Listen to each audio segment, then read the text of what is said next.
It's our intention. Our intention is everything. Nothing happens on this planet without it. Not one single thing has ever been accomplished without intention. So I started thinking about my life, and I started thinking about this conference and what we're about, and I looked back and I thought, well, I was two people my whole life. I was in the living room entertaining people, being a monkey, doing my thing for the company and trying to relieve my mother, who was suffering. She had rheumatoid arthritis and phlebitis and everything under the sun that was nagging at her, and she was depressed. And I wanted her to be free, and I wanted her to realize that her life was worth something because she gave birth to someone who was worth something. And then I would go into my room and I would sit, and I'm aligned.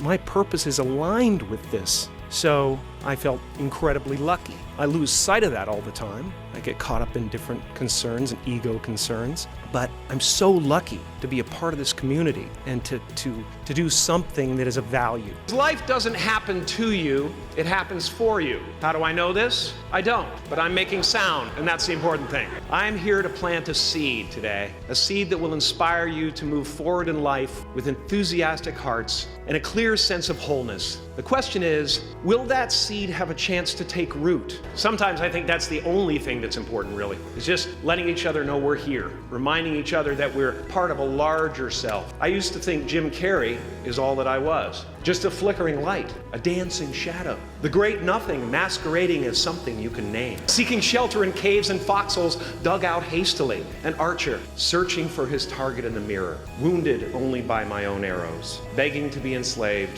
pleading for my chains, blinded by longing and tripping over paradise. For me, it was so much fun to me to sit in my room and make faces and talk to myself in different voices and things. And I'd go, oh, that looks like Sammy. Yeah, it is like Sammy, Yeah, he does that. And I'd just sit for hours doing that. And my parents were so worried. They would, they would say, my mother tried to scare me with the spiritual thing, It's just like, if you don't stop doing that, you're going to see the devil, that kind of thing. And I, of course, that just made me do it more. I mean, I got a lot of support from my parents. That's the one thing that I always appreciated, was that they didn't tell me I was being stupid. They told me I was being funny. That was the difference. My mother dresses me in a polyester suit, tells me, this is what all the boys are wearing, and sends me down there. My father helped me write my act, and I went down to the comedy club, and the owner of the club had this little thing that he liked to do where he would stand backstage with a microphone and all kinds of fun effects and,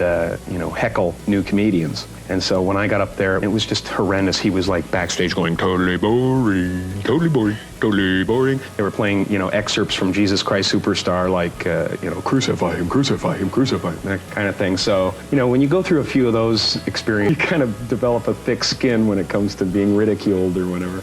Yeah, I would visualize directors interested in me and people that I respected saying, I like your work, whatever that is, and I would visualize things coming to me that I wanted or whatever. I wrote myself a check for $10 million for acting services rendered, and I gave myself 5 years, or 3 years maybe, and I dated it Thanksgiving 1995, and I put it in my wallet, and I kept it there, and it deteriorated and stuff, and but then just before Thanksgiving 1995, I found out that I was going to make $10 million. I had nothing at that time, so it was like, but it just made me feel better. It made me, at that time, all it really was for me was kind of making me feel better. I would drive home and think, well, I do have these things, and they're out there. I just don't have a hold of them yet, but they're out.